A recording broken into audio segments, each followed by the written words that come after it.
आज के क्लास में हम लोग न्यूक्लिक अम्ल पढ़ेंगे। न्यूक्लिक अम्ल टॉपिक का नाम क्या है? न्यूक्लिक अम्ल कहिए या न्यूक्लिक एसिड कहिए। तो इससे हमको पता चलेगा कि कुत्ते का जो बच्चा होता है उसका शरीर और चेहरा कुत्ते जैसा होता है, बंदर का जो बच्चा होगा उसका शरीर और चेहरा बंदर जैसा होगा, और मनुष्य का जो बच्चा होगा उसका शरीर चेहरा मनुष्य जैसा होगा। ऐसा क्यों होता है? कुत्ते का बच्चा आदमी जैसा क्यों नहीं दिखता है या आदमी का बच्चा कुत्ते जैसा क्यों नहीं दिखता है? तो इसका कारण है न्यूक्लिक अम्ल। इसका जो राज है न्यूक्लिक अम्ल में छुपा हुआ है। देखिए क्या होता है कि कोई भी प्रजाति, हर एक प्रजाति जो होगी उसके गुण होंगे पूर्वजों के समान होंगे। अब उनके पूर्वज जो होंगे, पिता या उनके पहले के जो भी पूर्वज, वैसे ही गुण होंगे। तो इसका क्या कारण है?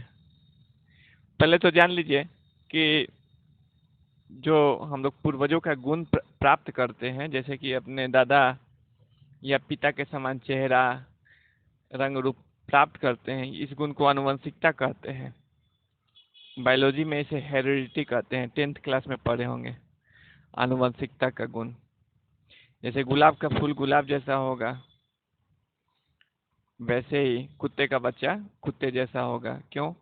तो हम लोग पूर्वजों का जो गुण प्राप्त करते हैं, इस गुण को क्या कहते हैं? आनुवंशिकता। और आनुवंशिकता के लिए क्रोमोसोम जिम्मेदार है। क्रोमोसोम कहाँ होते हैं? तो कोशिका जो होती है उसके नाभिक में होते हैं क्रोमोसोम। तो क्रोमोसोम कहिए या क्रोमोसोम कहिए, क्रोमोसोम ही आनुवंशिकता के लिए जिम्मेदार होते हैं। क्रोमोसोम कहाँ पाए जाते हैं? तो कोशिका के नाभिक में। और इन क्रोमोसोम का निर्माण होता है प्रोटीन से और न्यूक्लिक अम्ल से। तो बताइए कि क्रोमोसोम किससे बना होता है? तो हम जानते हैं कि क्रोमोसोम जो कोशिका के नाभिक में पाया जाता है वह प्रोटीन से बना होता है और न्यूक्लिक अम्ल से बना होता है। इस प्रकार हम कह सकते हैं कि अगर न्यूक्लिक अम्ल कितने प्रकार के हों, तो 2 प्रकार के होते हैं। न्यूक्लिक अम्ल कितने प्रकार के होते हैं? 2 प्रकार के। एक होता है डीएनए और एक होता है आरएनए। तो यहाँ देखिए डीएनए का पूरा नाम लिखा है डीऑक्सीराइबोस न्यूक्लिक अम्ल, डीएनए, और आरएनए का नाम है राइबोस न्यूक्लिक अम्ल।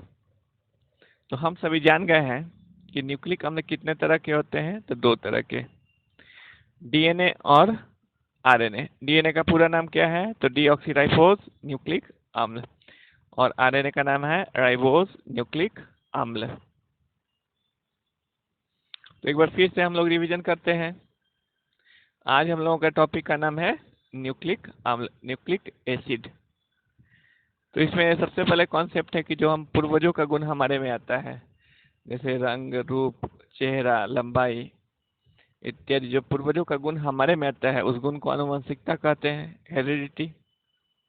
और आनुवंशिकता के गुणों के लिए कौन जिम्मेदार है? तो क्रोमोसोम। क्रोमोसोम कहाँ पाए जाते हैं? तो किसी भी कोशिका के नाभिक में होते हैं। अब क्रोमोसोम का निर्माण होता है प्रोटीन से और न्यूक्लिक अम्ल से।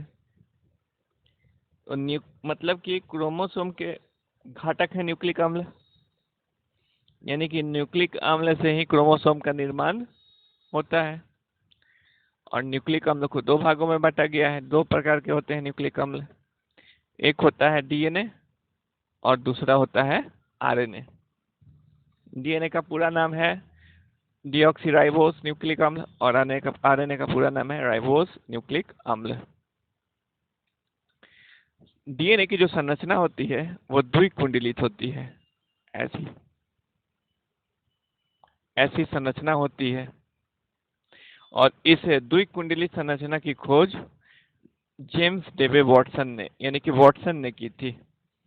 यही है वॉटसन, इनका पूरा नाम था जेम्स डेवे वॉटसन।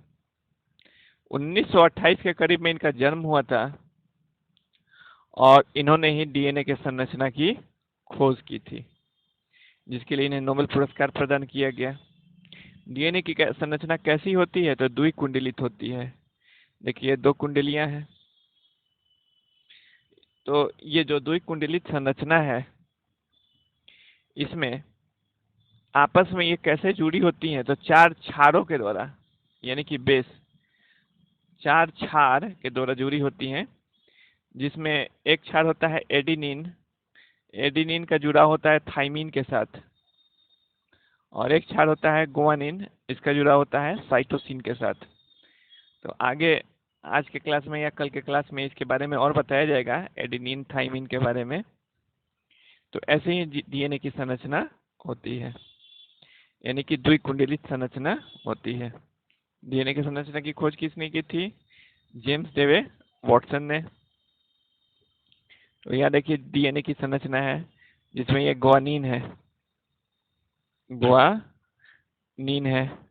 गुआनिन हमेशा किससे जुड़ा होता है? साइटोसिन से।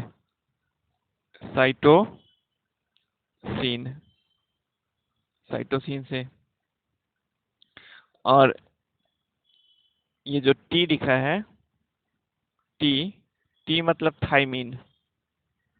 टी मतलब थाइमिन। और थाइमिन किससे जुड़ा होता है? एडेनिन से। एडेनिन से। यानी कि डीएनए में 4 क्षार होते हैं, जिसमें जो एडेनिन है वो थाइमिन से जुड़ा होता है, और गुआनिन जो है वो साइटोसिन से जुड़ा होता है। तो यही संरचना आपको दिखाया गया है कि जी से गुआनिन, सी से साइटोसिन, ए से एडेनिन, टी से थाइमिन। तो ऐसे ही जुड़ा होता है, जिसे दोनों कुंडलियां आपस में जुड़ी होती हैं। इनके बीच हाइड्रोजन बॉन्ड पाया जाता है। शक्तिशाली हाइड्रोजन बॉन्ड के कारण ही डीएनए की द्विकुंडलित संरचना होती है, और डीएनए हमें हमारे आनुवंशिक गुणों को एक पीढ़ी से दूसरी पीढ़ी में पहुंचाता है।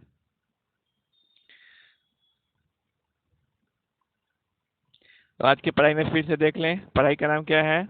टॉपिक का नाम है न्यूक्लिक अम्ल, पाठ का नाम है जैव अणु।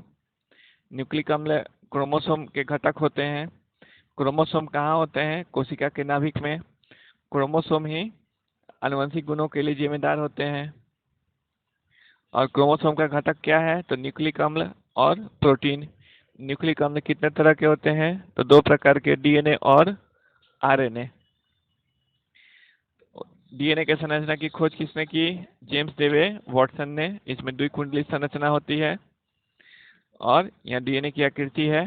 तो आज की क्लास में इतने रहने। Thank you.